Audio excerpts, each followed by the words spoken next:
নমস্কার, দেখছেন talk to Bangla. আমি অভিষেক রয়েছে আপনাদের সাথে। এই মুহূর্তে যে খবর নিয়ে উপস্থিত হয়েছে, ইরান এবার সরাসরি একটা ভিডিও বার্তার মাধ্যমে আমেরিকাকে রীতিমতন কিন্তু ওয়ার্নিং দিল, এবং ওয়ার্নিংটা হচ্ছে, যদি কোনোভাবে তোমরা ভাবো যে তোমাদের সোলজারকে আবার ইরানে পাঠাবে, তাহলে কিন্তু কেউ আর জ্যান্ত অবস্থায় অর্থাৎ জীবিত অবস্থায় ফেরত যাবে না। এবং সেটা ইরানের সৈন্য প্রধান তিনি একদম সরাসরি প্রেস কনফারেন্স করছেন, এবং প্রেস কনফারেন্স করে সারা পৃথিবীর উদ্দেশ্যে জানাচ্ছেন। এই সামগ্রিক পরিস্থিতি কিন্তু অবশ্যই এই মুহূর্তে বেশ খানিকটা ভয়ের ছবিকে আবারও সামনে রাখে। তার কারণ আপনাদেরকে জানাই, এই মুহূর্তে মার্কিন প্রেসিডেন্ট ডোনাল্ড ট্রাম্প যখন একদম রীতিমতন তৈরি হচ্ছেন যে তিনি সরাসরি এই মুহূর্তে ইরানের ক্ষেত্রে আবারও বেশ খানিকটা চাপ দেওয়ার উদ্দেশ্যে আরো কিছু সোলজার তিনি তৈরি করছেন, তখন ইরান কিন্তু কোনো মতে ভয় পাওয়ার জায়গায় যে নেই সেটা তারা বুঝিয়ে দিচ্ছে।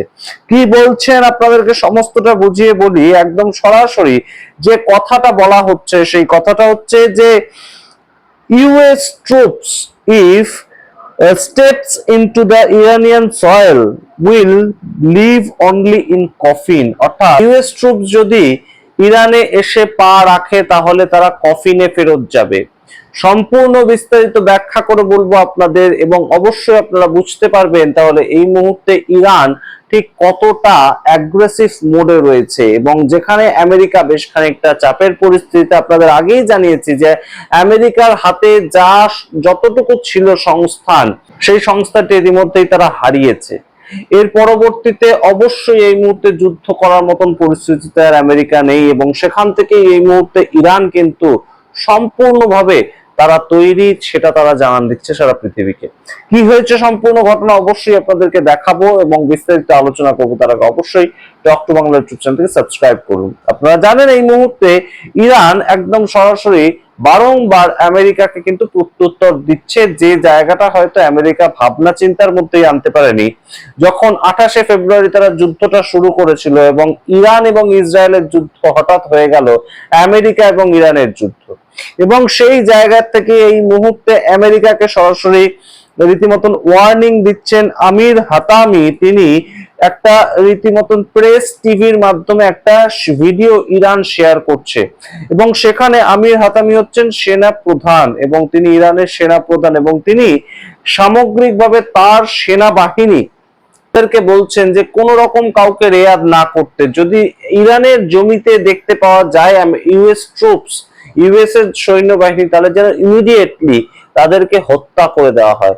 এই প্রেক্ষাপট অবশ্যই গুরুত্বপূর্ণ, এবং এই ভিডিওটা যখন সামনে আসছে তখন কিন্তু অবশ্যই এই মুহূর্তে হাড় হিম হয়ে যায় আমেরিকার এবং সারা পৃথিবীর। তার কারণ এই যুদ্ধ আরো যে বেশ কয়েকদিন চলবে তেমন কিন্তু একটা আশঙ্কা করা যায়। এবং আপনাদেরকে জানাই এই মুহূর্তে তেহরান টাইমসে একটা বড় সড়ো ফ্রন্ট পেজে এই খবরটা ছাপানো হয়েছিল, যেটা শীর্ষক হচ্ছে ওয়েলকাম টু হেল। অর্থাৎ আমেরিকা যবে বলেছিল যে আমরা আমাদের সৈন্যবাহিনী পাঠাবো একদম ইরানের মাটিতে যাতে আক্রমণ করে তারা, সেই জায়গা থেকে তেহরান টাইমসে একদম বড় বড় করে ফার্স্ট পেজে ইরান গভর্নমেন্টের পক্ষ থেকে একটা পোস্টার শেয়ার করা হয়েছিল, যেটা আপনারা দেখছেন। সেখানে লেখা welcome to hell, US troops who steps in Iranian soil will leave only in coffin. অর্থাৎ যদি কোনো ইউএস ট্রুপস ইরানিয়ান সয়েলে পা রাখে তাদেরকে কফিনে ফেরত যেতে হবে। আপনারা বুঝতে পারছেন এই মুহূর্তে ইরান ঠিক কতটা শক্ত সামর্থ্য হলে, কতটা তাদের শক্তি থাকলে এই ব্যাপারটা তারা একদম সরাসরি ঘোষণা করতে পারে।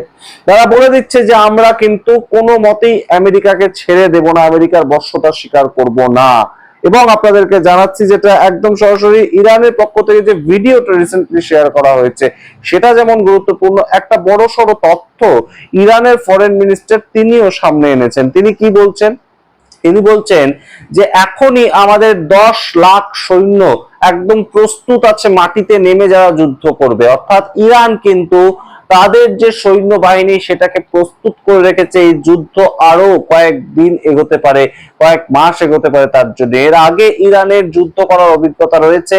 ইরাক ইরানের যুদ্ধ গত 8 বছর ধরে চলেছিল, আপনারা জানেন।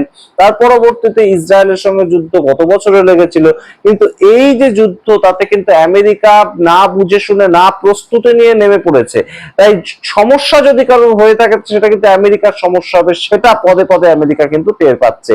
এবং এই মুহূর্তে আপনাদেরকে জানাই 10 লক্ষ ইরানিয়ান সোলজার যেখানে রেডি, সেখানে একদম স্টোন এজে পাঠানোর কথা বলছে আমেরিকা। আমেরিকা বলছে ব্যাক টু স্টোন এজ। এই ওয়ার্নিং যখন ইরানকে আমেরিকা দিচ্ছে, তখন ইরানের পক্ষ থেকে ফরেন মিনিস্টার ইমিডিয়েটলি উত্তর দিয়েছেন। তিনি কি বলছেন যে we are a nation with 7000 years of civilisation, history knows us well. আমরা 7000 বছরের পুরনো একটা সভ্যতা। আপনারা জানেন পারস্য প্রথমে, তারপর সেখান থেকে ইরান, এবং অবশ্যই একটা বিশাল তাদের ঐতিহ্য রয়েছে। অন্য দেশের মতন কিন্তু ভেনেজুয়েলা বা ইরাকের মতন নতুন গড়ে ওঠা দেশ ইরান নয়। তাদের সেই কালচার, তাদের সেই সভ্যতাটা নয়, এবং তাই জন্যই বেগ পেতে হচ্ছে আমেরিকাকে।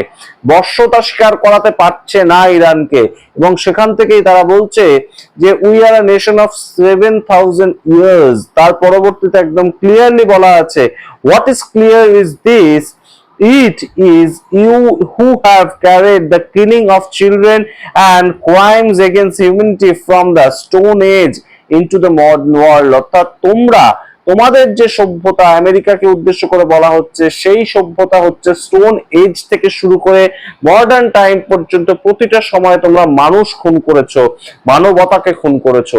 সেটা কোথাও গিয়ে মনে করিয়ে দেওয়া হচ্ছে আমেরিকাকে। এবং এই সামগ্রিক যে ছবিটা আপনারা দেখলেন, একদম ভিডিও কনফারেন্সের মাধ্যমে রীতিমতন ইরানের যে সেনা প্রধান, তিনি নির্দেশ দিচ্ছেন, তিনি একদম সরাসরি বলে দিচ্ছেন যে কিভাবে অ্যাটাক করতে হবে। যদি ইরানের মাটিতে কোনোভাবে ইউএস ট্রুপ অ্যাটাক করে, তাহলে আমরা ছেড়ে কথা বলবো না। এটা যেমন স্পষ্ট একটা বার্তা, ঠিক তার সঙ্গে দেশের মানুষ কি বলছেন। ইরানের মানুষ, আপনারা দেখুন ভিডিওটা, একদম রীতিমতন রাস্তায় নামছেন।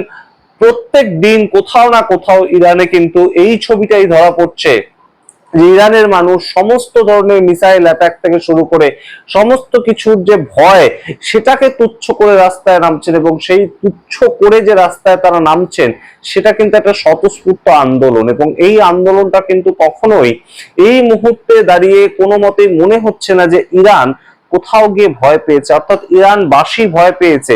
তারা সম্পূর্ণভাবে একদম দেশের সরকারকে সাপোর্ট করে বলছে যে আমেরিকাকে গুড়িয়ে দেওয়ার জন্য যদি আমাদের আরো প্রাণ ত্যাগ করতে হয়, তাতেও আমরা রাজি রয়েছি। এর আগেই কয়েকদিন আগে আপনাদের একটা রিপোর্ট দেখিয়েছিলাম, যেটা আমেরিকার পক্ষ থেকে শেয়ার করা হয়েছে, যে 15,000 মিসাইল সহ ড্রোন অ্যাটাক সহ তারা ইরানের উপর করেছে। এবং ইরানের অবস্থাটা আপনারা ভাবুন, এমন একটা দেশ, তারা 15,000 missile attack, drone attack already সহ্য করে ফেলেছে। তার পরবর্তীতেও সেখানকার দেশের মানুষ কিন্তু রাস্তায় নামছেন, প্রতিবাদ করছেন, এবং আমেরিকাকে যাতে ছেড়ে দেওয়া না হয়, সেটাই তাদের একমাত্র উদ্দেশ্য, সেটাই তাদের একমাত্র লক্ষ্য, যাতে আমেরিকা কোনো মতেই আলী খামেনাইকে, যে একদম রীতিমতন মারা গিয়েছেন আলী খামেনাই, তাদের সুপ্রিম লিডার ছিলেন, সেই আমেরিকার কাছে যেন ইরান কখনোই বশ্যতার শিকার না করেন।